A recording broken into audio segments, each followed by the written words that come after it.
परभणीतील महाराष्ट्र राज्य केडर कॅम्पमध्ये पत्रकारांच्या हक्कासाठी व्यापक लढ्याचा निर्धार करण्यात आला. राज्यात, देशात आणि जगभरात पत्रकारांची परिस्थिती सुधारण्यासाठी पत्रकारांच्या प्रश्नांशी संबंधित लढा आणखी तीव्र करण्यात येणार असून या लढ्यामध्ये देशामधील सर्व पत्रकारांनी सक्रियपणे सहभागी व्हावे असे आवाहन व्हॉइस ऑफ मीडियाचे व्हीओम इंटरनॅशनल फोरमचे संस्थापक व आंतरराष्ट्रीय अध्यक्ष संदीप काडेसर यांनी केले आहे. यावेळी व्यासपीठावर व्हॉइस ऑफ मीडिया व्हीओएम इंटरनॅशनल फोरमचे राष्ट्रीय अध्यक्ष अनिल मस्के, नवनिर्वाचित राज्य सरचिटणीस विशाल पाटील, महाराष्ट्र प्रदेशाध्यक्ष विजयजी चोरडिया, अजितदादा कुंकुलोळ, नरेंद्र देशमुख आदी उपस्थित होते. तसेच कचरू सारडा, चेतन कात्रे, विभागीय अध्यक्ष सचिन मोहिते, गोरखनाथ मदने, डॉक्टर गणेश जोशी यांचीही प्रमुख उपस्थिती होती.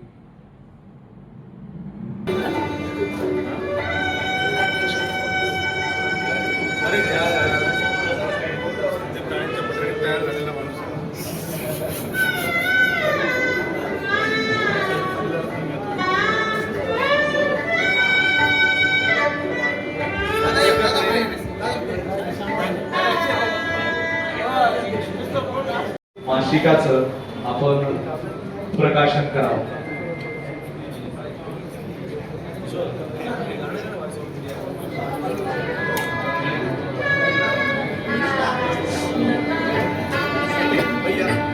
व्हॉइस ऑफ मीडिया वर्ल्ड नावाचं हे आपलं मासिक आहे, जे सगळीकडं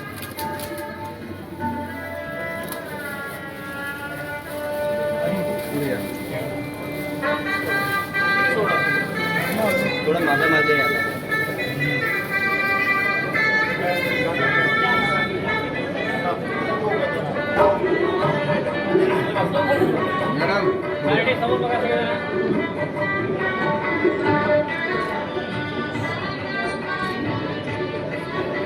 कैलास पुढे कैलास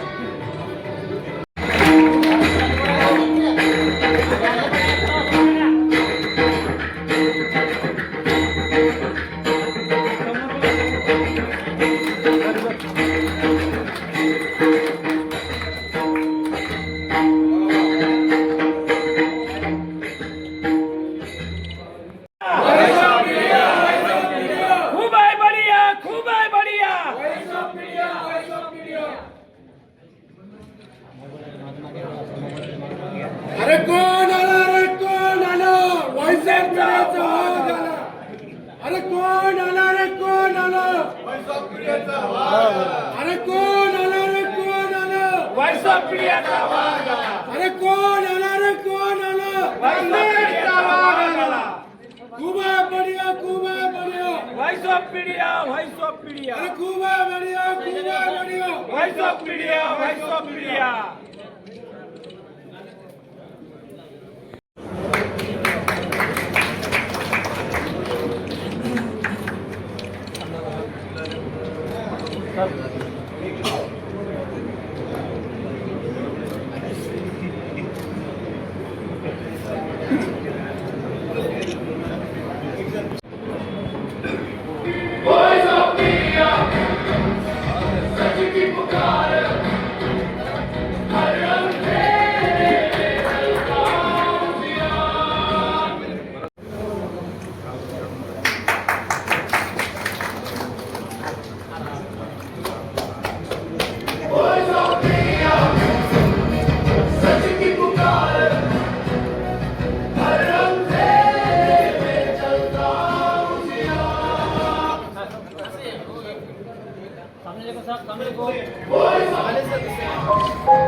सर समोर या खाली समोर या हो समोर या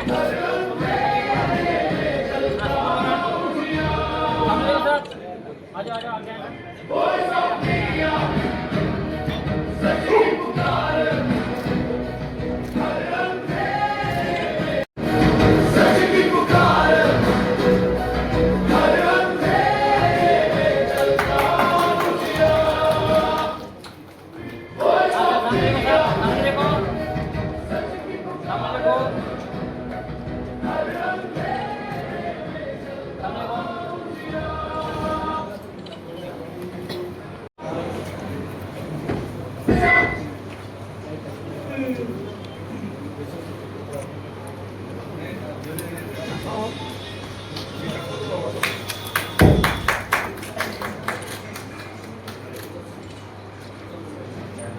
ओके. संघटनेची सर्व तत्वमूल्य पाळेल. संस्थेने घालून दिलेली चौकट मी पाळेल. माझ्याकडे दिलेली जबाबदारी योग्य पद्धतीने निभावेल. व्हॉइस ऑफ मीडिया ही माझी आई आहे. माझ्या आईच्या चांगुलपणासाठी मोठा लढा लढेल. मी अहंकाराचा त्याग करून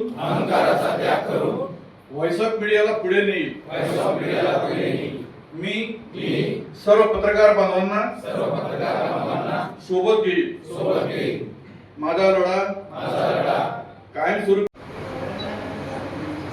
सन्माननीय व्यासपीठ उपस्थित व्हॉइस ऑफ मीडियाचे म्हणजे सगळे नाव मारण्याचे सहकारी बंधू भगिनी, आपल्याला माहिती आहे की व्हॉइस ऑफ मीडियाचा जन्म कसा झाला. आणि आताच विजय भाऊंनी जे काही मनोगत व्यक्त केलं त्या मनोगतामध्ये खरं म्हणजे अतिशय प्रेमळ माणूस आहे. पण ज्या वेळेला जबाबदारी येते, जेव्हा कर्तव्याचे अनेक वलय आपल्या भोवती गिरट्या घालायला लागतात, त्यावेळेला माणसाला कुठेतरी कणखर भूमिका घ्यावी लागते. माणूस सॉफ्ट आहे, बोलणं गोड आहे, मित्रांचा खूप मोठा जथ्था त्यांच्याकडे, लोकसंग्रही माणूस आहे. परंतु आता जबाबदारी पडली त्याच्यामुळे ते कठोरपणे बोलतात. त्याला तुम्ही सिरियसली जरूर घ्या, पण मनाला लावून घेऊ नका. ते त्यांच्या कर्तव्य भावनेतून बोलतात. आणि बाहेर तुम्ही एक रांगोळी पाहिली असेल, पाहिली का रांगोळी? ज्यांनी पाहिली नसेल त्यांच्याबद्दल जरा मला गंभीर विचार करावा लागेल. त्या रांगोळीत जो एक सुंदर माणूस दिसतो, त्याच्या त्या रांगोळीपेक्षा देखील त्यांचं व्यक्तिमत्व सुंदर आहे. अशा संदीप काळे सरांना मी विनंती करतो की आपण मनोगत व्यक्त करावं. तत्पूर्वी चोरडिया सरांचं एक वैशिष्ट्य आपल्याला सांगतो. व्हॉइस ऑफ मीडियाचे ते पहिले सदस्य आहेत. आणि विशाल सर जर बोवणी चांगली झाली तर मग बरोबर आहे ना, मान्य असेल तर टाळ्या. आजची बात चलते. सरकारी प्रदेशाध्यक्ष अजितदादा नरेंद्रजी देशमुख, सर्व विभागाचे आमचे विभागीय अध्यक्ष, सर्व जिल्ह्यातून आलेले माझे सर्व जिल्हाध्यक्ष, विभागाचे प्रतिनिधी, राज्याचे प्रतिनिधी, रात्री बरेचसे जण आले, 100च्या जवळपास लोक आले. काहींची गैरसोय झाली असत, कुठं काही कमी जास्त झालं असत तर मी सर्वांची दिलगिरी व्यक्त करतो. आणि भविष्यात प्रत्येक जिल्ह्यात प्रत्येक विभागात जाऊन त्या विभागाचा आढावा, जिल्ह्याचा आढावा घेऊन सशक्त संघटन करण्याचा माझा मानस आहे. कारण संदीप सरांनी ही जी जबाबदारी दिली, या जबाबदारी पेलत असताना माझा शेवटचा घटकातील शेवटचा सैनिक सुद्धा सशक्त असला पाहिजे आणि संघटनेच्या माध्यमातून त्याला कसं फळ देता येईल यासाठी माझा प्रयत्न असेल. धन्यवाद. तरच त्या संघटनेमध्ये एक बॉन्डिंग तयार होतं आणि त्या बॉन्डिंग मधूनच संघटना अधिक आपली लोकांपर्यंत पोहोचते आणि इतरही पत्रकार नंतर त्या संघटनेमध्ये आपल्या सामील होत असतात. काही ना काही कार्यक्रम सरांचं नेहमी म्हणणं असतं की पत्रकार आपल्या समितीने किंवा जी काही आपण जी पदाधिकाऱ्यांची कार्यकारिणी नेमतो मार्गदर्शन नक्कीच लागेल. आता मला या ठिकाणी काळे सरांवरती एक उक्ती आठवली, संत ज्ञानेश्वर माऊलींची, ती आहे युगलेचे रोप लागले दोरी त्याचा वेणू गेला गगनावरी. तसं व्हॉइस ऑफ मीडिया जे आपण एक छोटंसं रोपटं लावलं होतं, आज ते 74 देशात पसरलं आहे. आणि खरंच मला अभिमान वाटतो की त्या रोपट्याचं एक अंडी पान या रूपात मी सदस्य म्हणून जे काम स्वीकारलं, ते खरंच आज मला तुमच्या समोर सगळ्यांसमोर उभं राहून बोलण्याची संधी मिळाली. आणि तुम्ही सगळे माझ्यापेक्षा ज्येष्ठ आहात, वयाने मोठे आहात, मी तुमच्या एक लहान आहे, तुम्ही सगळे मला सांभाळून घेतात आणि ही जबाबदारी पारदर्शकपणे पार पडण्याचा मी नक्कीच प्रयत्न करेन. आपण म्हणतो विषोब जर पारदर्शक असेल तर विश्वास आपोआप वाढतो. विषोब जर पारदर्शक असेल तर विश्वास आपोआप वाढतो आणि विश्वास वाढला तर संघटन अधिक मजबूत होते. अशा पद्धतीने मला इथं बोलण्याची जी 2 शब्द. आपण पत्रकार म्हणून आपलं या संघटनेसाठी काय करावं आणि संघटना बांधणी कशी करावी. जळगाव जिल्ह्यात प्रत्येक तालुक्यात प्रत्येक महिन्याला आम्ही प्रत्येक तालुका अध्यक्षकडून आढावा बैठक म्हणून घेत असतो आणि आजकाल अवडंबर माजवलं जातं अनेक पत्रकारांचं, जे रील स्टार म्हणून तुमच्या सगळ्यांपर्यंत पोहोचतात। मात्र त्या रील्स पोस्ट करण्यापेक्षा 2 बातम्या जर डेस्कवर जास्त केल्या तर स्टाफवरचा भार हलका होतो, स्टाफ बरोबर काम करण्याची संधी मिळते। आजही मला डेस्कवरती बसून रोजच्या बातम्या लिहिण्यामध्ये अजूनही रस आहे। त्याचं सगळं बघा, एक चेहरा 2 चेहरे आपण सांगितले की बाबा भविष्यामध्ये जर तुम्हाला वाटले की खासदारकी आमदारकी आपल्या पत्रकारांतून घ्यायची तर ही 2 माणसं मी त्यांच्याकडे डिपार्टमेंट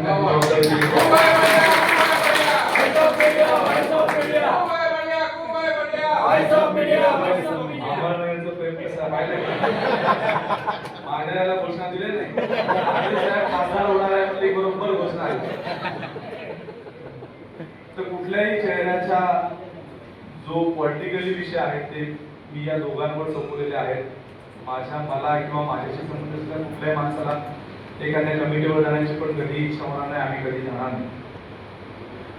महाले साहेबांनी खूप मोठं सामाजिक काम उभं केलं, ते त्यांच्या जिल्ह्यापासून तालुक्यापासून त्यांनी हे सगळं नेटवर्किंग उभं केलं। ते आज आपल्या देशाचे कार्याध्यक्ष म्हणून कार्यरत आहेत, त्यांचंही या ठिकाणी स्वागत आहे। विजय चोरडियाजींचा उल्लेख झाला की ते पहिले सदस्य होते, त्यांनी खूप मोठ्या स्वरूपात काम केलेलं। आता पण विजयची इच्छा नव्हती की दुसरं कोणाला संधी द्या, मला काय करायचं, पण म्हणलं तुमचा नंबर आहे, तुमचा तो हक्क आहे, तुम्ही झालं पाहिजे। अजितदादा आहे, अजितदादा गेल्या 2 वर्षापासून तब्येतीनं खूप झोन, त्यांचं रोज वेगवेगळ्या पद्धतीनं दवाखान्यामध्ये जाणं येणं असतं, पण तरीही त्यांचा जोश इतका आहे की 10 माणसं एकत्रित केलं तर 1 माणूस होईल, इतका जोशीला माणूस। दवाखान्यामध्ये बेडवर ICU मध्ये आहेत, पण ते झालं का कार्यकारिणी केली का बातमी आला का लई असं त्यांचं काम सुरू असते। त्यांच्यावर पण आपण एका विभागाचे प्रदेश अध्यक्ष म्हणून जबाबदारी दिलेली आहे। जे अजून रुळलेले नाहीत आणि त्यांनी कामालाही सुरुवात केली नाही असे देशमुख साहेब आहेत मागे, त्यांच्या नावात देशमुख आहे आणि ती देशमुखी बाजूला ठेवून ते कामाला लागतील असं या निमित्ताने मला वाटतं। त्यांच्याकडे 2 विभाग विदर्भ आणि उत्तर महाराष्ट्र दिलेला आहे। कामाची आपली एक रचना आहे, म्हणजे विशाल भाई आहेत, विशाल भाईला पण समजावं, यासारखे नवीन माणसं अनेक आहेत की त्यांना आपली रचना माहिती, तर